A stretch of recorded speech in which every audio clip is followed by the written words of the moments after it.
사사 삼손의 메시지를 함께 나누고 있습니다.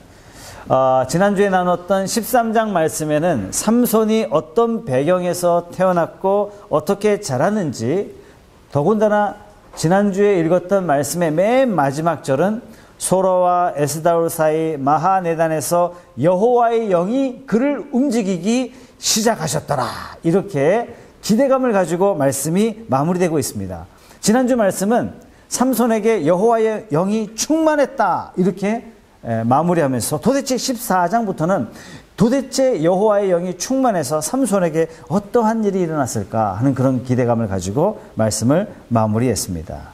여호와의 영이 임했으니까 드디어 삼손이 하나님으로부터 부여받은 사명을 행할, 즉 공생애, 공적인 사역을 시작할 그 타이밍이 14장에 소개되고 있는 겁니다. 오늘 14장에는 여러 번 반복해서 사사 삼손이 어떠했다고요? 여호와의 영이 충만했다고. 6절 보세요. 여호와의 영이 삼손에게 강하게 임하니, 기대되지 않습니까? 강하게 임해서 삼손은 어떻게 하나님의 일을 했는지. 19절 보세요. 19절에 여호와의 영이 삼손에게 갑자기 임하심에, 갑자기 임해서 삼손은 또한 하나님의 일을 어떻게 했는지 기대가 됩니다. 자, 여호와의 영이 충만했다, 이렇게 소개하면서 삼손의 사역이 시작되는데 무려 3번이나 반복됩니다. 여러분, 이런 전례가 없어요. 보통 하나님이 세우신 지도자에게 하나님의 영이 임했다, 그리고 그의 사역을 쭉 소개하는 것이 일반적이었는데, 오늘 사사 삼손에 대해서는 여호와의 영이 임했다, 여호와의 영이 임했다, 여호와의 영이 임했다, 굉장히 특별히 강조하면서 하나님이 사사 삼손을 특별하게 은혜를 주셨다라고 말씀하세요. 그 은혜로 도대체 어떤 사역을 했는지 이 말씀을 통해서, 그렇다면 나는 어떻게 살아가야 할지 오늘 말씀을 통해서 함께 나눠보겠습니다. 오늘 14장 1절 말씀에 삼손이 딥나에 내려가서 거기서 블레셋 사람의 딸들 중에서 한 여자를 보고 반했다는 얘기예요. 여호와의 영이 크게 임해서 삼손이 행한 건 뭐냐면 이방 여자를 보고 반했다는 얘기예요. 이걸 보고 2절에 부모는 어떻게 이야기했냐면 2절 말씀해 보세요. 올라와서 자기 부모에게 말하 이르되 내가 딥나에서 블레셋 사람의 딸들 중에서 한 여자를 보았사오니 이제 그를 맞이하여 내 아내로 삼게 하소서 하며, 굉장히 특별한 계시로 삼손을 갖게 된 부모는 도대체 뭐라고 이야기했을까요? 3절 보세요. 그의 부모가 그에게 이르되 내 형제들의 딸들 중에나 내 백성 중에 어찌 여자가 없어서 네가 할례받지 못한 블레셋 사람에게서 아내를 맞으려고 하느냐. 부모가 반대해요. 여러분, 지난주에 13장 배경이 어떤 내용이라고요? 잉태하지 못했던 마노아 부부, 즉 삼손 부모의 가정에 자녀가 없었어요. 이 가운데 여호와의 사자가 나타나서, 즉 천사가 나타나서 하나님이 자녀를 줄 것을 굉장히 특별한 계시로 말씀해 주세요. 마치 아브라함에게 자식을 줄 것을, 마치 하나님께서 예수를 내려주는 것처럼 이 삼손의 가정에 아들이 있을 것이다, 특별히 말씀해 주세요. 여러분, 단지 자식이 없는 집에 아들 하나 덜렁 내주는 그런 선물이 아닌 거예요. 이 아들에게는 하나님의 특별한 계획이 있고 특별한 뜻이 있고 하나님이 특별히 세우신 지도자다라는 그런 의미예요. 그래서 뭐라고 이야기해요? 하나님, 이 아들을 우리가 어떻게 키워야 되죠? 이렇게 고민하면서 하나님 앞에 묻습니다. 어떻게 자라가야 하나님 쓰시기에 합당하며 하나님을 기쁘시게 하는 아들이 될 수 있겠습니까? 이렇게 이야기하는 거예요. 자, 그렇다면은 삼손의 부모는 어려서부터 삼손을 나실인으로 하나님이 구별한 백성 레위 지파 중에서 특별히 뽑아 세운 지도자들처럼 굉장히 특별하게 삼손을 양육하고 가르쳤을 것이라는 얘기예요. 그런데 일반 백성에게도 허락되지 않은 이방인과 결혼을 삼손이 고집해요. 물론 이것 때문에 블레셋 사람들을 죽이기 위해서, 블레셋 사람들을 잡아내기 위해서다, 이렇게 이야기하지만 이미 삼손은 목적 자체를 선하게 이루고자 했으나 과정 자체도 하나님이 원하시지 않는 방법을 선택했어요. 신명기에는 뭐라고 말씀하세요? 이방인과 결혼하지 말지니 내 딸을 그 아들에게 주지 말 것이요 그 딸로 너의 며느리도 삼지 말라. 왜냐? 며느리가 유혹하고 사위가 유혹해서 여호와를 떠나고 다른 신을 섬기게 할까 하노라. 하나님께서 그렇게 말씀하셨어요. 여러분, 그럼에도 불구하고 사사시대에 우리가 지난번에 읽었던 말씀에 보면 사사입산이 나오죠. 사사입산은 어떻게 했어요?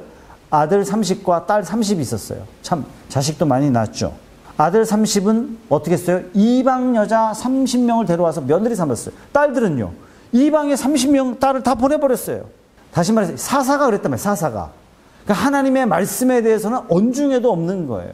다시 말해서 사사시대가 바로 이와 같이 세상과 많이 타협했고 말씀으로부터 멀리 떨어졌던 이 시대가 매우 혼란했던 시대예요.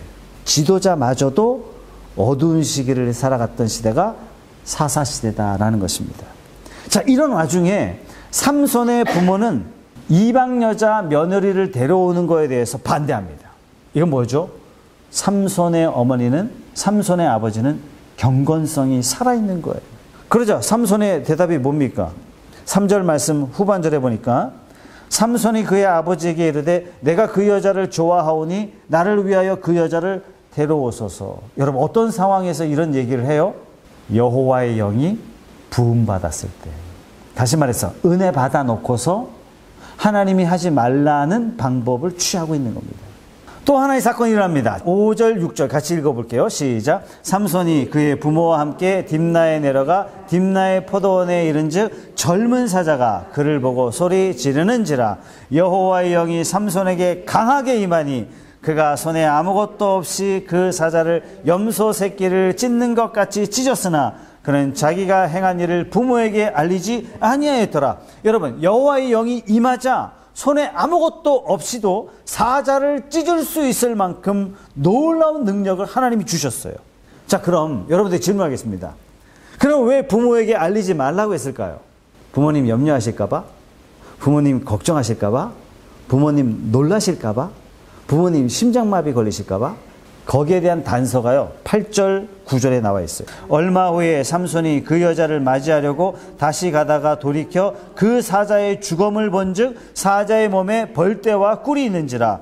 손으로 그 꿀을 떼서 걸어가며 먹고 그의 부모에게 이르러 그것을 들여서 먹게 하였으나 그 꿀을 사자의 몸에서 떠왔다고는 알리지 아니하였더라. 왜 또 삼손은 부모에게 알리지 않았을까요? 자, 이것은 레위기 말씀을 이해하지 못하면 이해가 잘 안 되는 그런 말씀인데, 자, 레위기에 보면 나실인이 금해야 될 것이 몇 가지가 있습니다. 그 중에 하나가 뭐냐면 주검을 가까이 하면 안 돼요. 만약에 부지 중에 죽음을 가까이 하게 됐을 때는 어떻게 하라고요? 근신 기간을 가지고 회복의 시간을 반드시 가져야 됩니다. 자, 삼손의 부모는 이 나실인의 규약을 알았을까요? 몰랐을까요? 알았겠죠. 그러면 알았던 이 삼손의 부모는 이 사실을 나실인으로 교육받았던 삼손에게 가르쳤을까요? 아니면 그냥 지나쳤을까요? 분명히 가르쳤단 말이죠. 자, 그렇다면 삼손은 부모로부터 이 사실을 배운 것을 까먹었을까요? 아니면 기억하고 있었을까요? 기억하고 있으니까 어떻게 해요? 부모에게는 말하지 말라, 이렇게 이야기하고 있는 것입니다. 자, 삼손이 죽인 사자의 몸에서 난 꿀이에요. 그 꿀을 취했다는 것은 죽음을 가까이 했다는 뜻이고 죽음을 먹었다는 뜻이 되는 것입니다. 명백히 나실인의 법도를 알고도 어겼다라는 것입니다. 자, 그럼 묻겠습니다. 어떨 때 삼손이 이 법도를 어겼다고요? 하나님의 영에 감동되었을 때. 다시 말해서 오늘날 하나님의 은혜를 충만히 받고 돌아가서 이렇게 하고 있는 거예요. 그 다음 사건이 수수께끼 사건이에요. 삼손이 왜 부름받았습니까? 자, 사사시대의 지도자는 하나님 앞에 어떻게 부름받았냐면 이방 백성으로부터 자기의 백성, 하나님의 백성을 구원하고 자기의 백성을 잘 지켜서 하나님 나라를 건설하는 지도자로 하나님이 세우셨단 말이죠. 좀 더 구체적으로 삼손은 왜 부름받았느냐? 블레셋으로부터 40년 동안 고난을 받아요.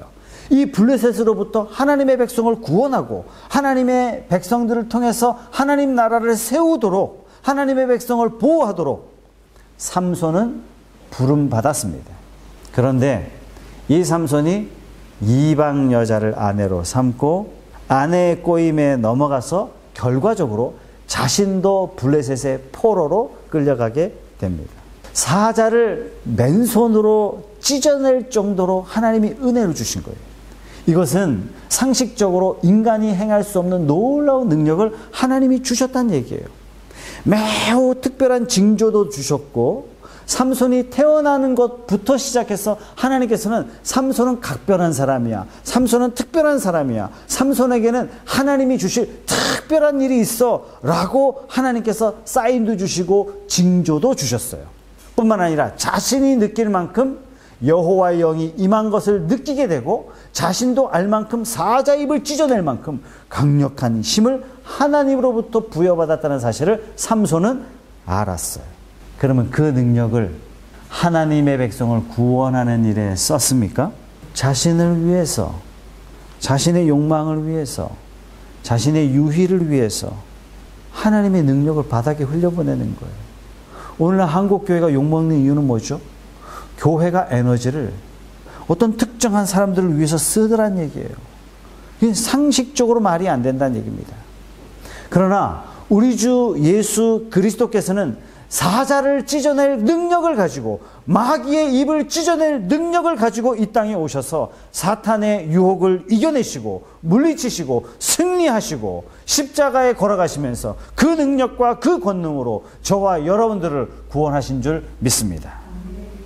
맨 마지막 절 19절 20절 말씀에도요, 또 삼손에게 여호와의 영이 갑자기 임합니다.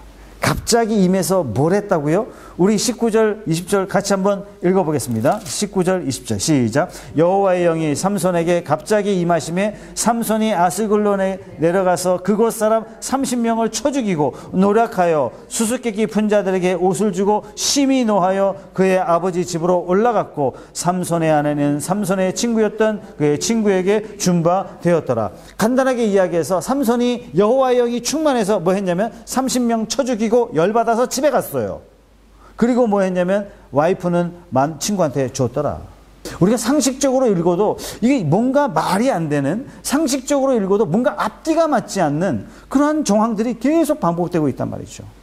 우리 주일날 막 예배 드리면서 하나님의 은혜를 막 충만히 받아요. 집에 가서 막 대판 싸운다니까요. 여러분, 기독교 신앙에서 정말 중요한 게 뭐냐면 우리가 믿는 믿음의 대상인 예수 그리스도가 어떤 분이냐 이거예요. 그 예수님도 이 고백을 받으시기 위해서 제자들을 마태복음 16장까지 끌고 오세요. 다시 말해서 거의 예수님의 공생의 마지막까지 제자들을 끌고 오면서 끊임없이 제자들에게 보여주세요. 끊임없이 말씀하세요. 끊임없이 특별한 일들을 보여주세요. 그러면서 궁극적으로 예수님이 듣고 싶은 고백이 뭐냐면 주는 그리스도시요 살아계신 하나님의 아들이십니다. 이 고백이 정말 중요하기 때문에 예수님이 제자들을 거기까지 끌고 오십니다. 이 고백 위에 푸른숲 교회가 세워졌고, 이 고백이 없이는 우리는 구원의 굿자도 거론하지 못할 존재가 될 수밖에 없어요. 이 고백이 우리 신앙의 기초요. 이 고백이 우리 신앙의 기둥이 됩니다. 자, 그렇다면 이 기둥 위에 세워진 내 믿음은 하나님께서 이 땅에서 내게 무엇을 원하실까? 왜 나를 사랑하시나? 하나님은 우리에게 왜 성령 충만을 주십니까? 하나님은 우리에게 왜 은혜를 주십니까? 하나님은 우리에게 왜 성령의 놀라운 역사를 주십니까? 하나님은 왜 세상 사람들이 경험하지 못할 하늘의 신령한 은혜와 은사들을 우리에게 베풀어 주십니까? 부모의 경건성에도 불구하고, 부모의 가르침에도 불구하고, 하나님의 영이 함께 했음에도 불구하고, 하나님의 은혜가 불처럼 부어졌음에도 불구하고, 자기 정체성, 성도의 정체성, 하나님 나라의 군사됨의 정체성, 이걸요 사사 삼손이 망각했더란 얘기예요. 여러분, 이것이 사사시대입니다. 마찬가지예요. 하나님께서 저에게 은혜를 주셨어요.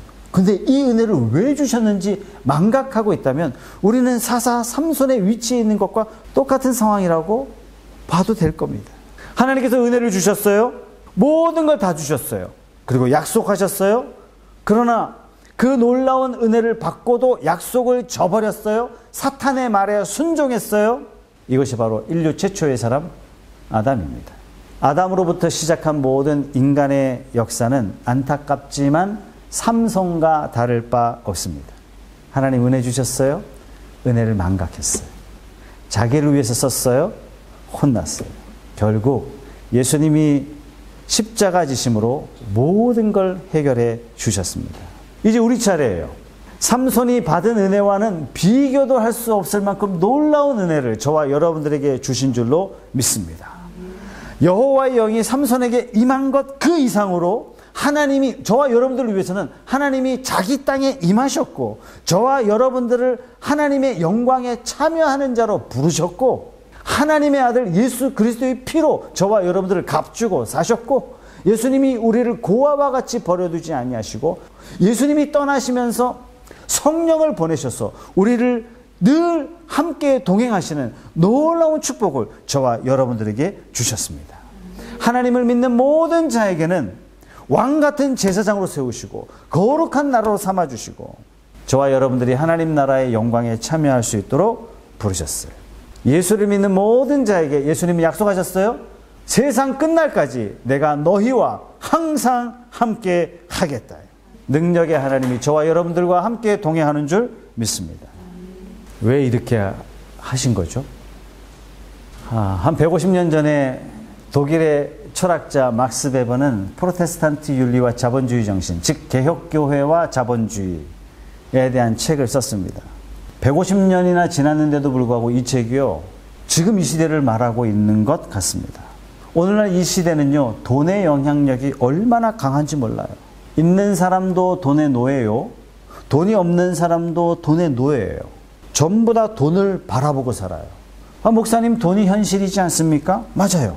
목사님, 돈 불필요한 사람은 어디 있겠습니까? 맞아요. 최석찬 저도 돈이 너무 필요합니다. 그러나 돈 벌기 위해서 주일도 팔아먹고 돈 벌기 위해서 말씀도 기꺼이 던져버린다면 이건 아담의 실수와 무엇이 다를 수 있겠습니까? 아담의 실수는 하나님이 방편을 마련해 주셨어요. 지금은 달라요. 지금은 상황이 다른 겁니다. 돈 벌기 위해서 예수를 팔아먹는 시대가 돼버렸어요. 어떤 사장님이 저보고 그래요. 예수 믿는 사람들 다 사기꾼이라고. 뭔데 목사한테 그런 말씀을 하시냐고. 아니, 빌레몬이라는 상사 회사 이름 하는 사람하고 일하다가 자기가 된통 사기를 당했다고. 빌레몬이 성경에 나오거든요. 자기는 믿고 했다는 얘기예요. 다 나쁜 사람이라고. 예. 부산 저쪽에 유명한 한의사 한 사람이 있는데 저보고 스승님, 사부님 그런 분이에요. 어느 날 이분이 교회를 안 나가신대요. 왜 그러냐 그랬더니 교회 장로한테 사기당했다고. 제 앞에서 뭐라 그랬냐면 목사님 지금부터 절 갈 겁니다. 왜 이렇게 됐습니까? 예수 믿는 사람 때문에 믿지 않은 사람들이 예수님께로 돌아오는 것이 아니라 그나마 믿는 사람도 잘못 믿는 사람 때문에 교회를 떠나게 되는 이 일이 왜 일어나고 있습니까? 교회는 다니지만 실상 예수님보다 나에게는 돈이 더 중요합니다. 아무도 그렇게 말하지 않지만 제3자는 그의 삶을 보고 그렇게 느끼는 것입니다. 그렇다면 그것이 사실이에요. 그것이 현실이에요. 자기는 눈물을 흘리면서 찬양할지 모르겠어요. 이렇게 산다면 이것이 바로 삼손과 같은 삶이 아니겠습니까? 사랑하는 여러분, 저와 여러분들은 왕같은 제사장으로 하나님이 부르셨어요. 이건 엄청난 축복이에요. 거룩한 나라로 저와 여러분들을 부르셨어요. 하나님 나라의 아름다운 덕을 선전하는 자로 우리의 입 한 번 뻥끗 하는 그것으로 하나님 나라가 자랑되도록 하나님 나라를 선전하도록 하나님 나라를 광고하는 자로 저와 여러분들을 부르셨습니다. 이 마지막 시대에 하나님이 우리에게 요구하세요. 이 세상의 가치가 아무리 유혹되는 사건이라 할지라도 현혹되지 말아라. 오직 말씀에 붙들려 있어라. 내가 책임질게. 너의 먹고 사는 거, 너의 앞으로 길, 너의 번영, 네가 원하는 성공 내가 책임질 테니까 세상의 가치에 흔들리지 말고 말씀 딱 붙잡고 내게로 와라. 하나님 말씀이에요. 여호수아에게 말씀하세요. 너 가나안 땅 들어가거든 좌로나 우로나 치우치지 마라. 절대로 이방 민족 보고 현혹되지 마라. 오직 말씀 딱 붙잡고 가라. 내가 다 책임져 줄게. 여러분, 이 약속이 지금도 저와 여러분들에게 유효한 줄 믿으시기 바랍니다. 저와 여러분들은요, 영적인 나실인이에요. 하나님이 여러분들을 특별히 사랑하셔서 특별한 계획이 있으셔서 지금 여러분들을 한 사람 한 사람 세우신 줄 믿으시기 바랍니다. 우리에게는요, 삼손에게 부여된 임무와 같은 특별한 사명이 저와 여러분들에게 주어졌어요. 이 특별한 시대에 특별한 그리스도인으로서 하나님이 저와 여러분들을 부르셨다는 이 자부심을 잃지 마시고 세상보다 하나님 나라를 더 사랑하시고 우리 가정을 세우신 목적이 있어요. 우리 회사를 하나님이 세워주시고 그곳에 나를 보내신 특별한 목적이 있습니다. 경제적인 목적을 뛰어넘어서 그 하나님의 부르심에 성실하게 응답하는 그런 저와 여러분들이 되기 위해서 우리가 삼손을 바라보고 타산지석을 삼아서 하나님이 내게 은혜 주실 때 이건 나를 위한 게 아니야. 하나님께서 나에게 크게 은혜를 주실 때 내게 눈물을 주시고 내게 찬양을 주시고 내게 기쁨을 주실 때 이것은 뭔가 특별히 하나님이 나를 통해서 하나님 나라 위하여 크게 하실 일이 있으신 거야. 여러분 그렇게 붙잡으시고 주의 나라를 위하여 열심히 달려나가는 저와 여러분들이 다 되시기를. 그래서 내가 내 삶을 책임지는 것이 아니라 나는 하나님 나라 위하여 내 삶을 내어놓았더니 하나님이 내 삶을 돌봐주시는 그런 멋진 인생들이 다 되시기를 주님의 이름으로 축복합니다.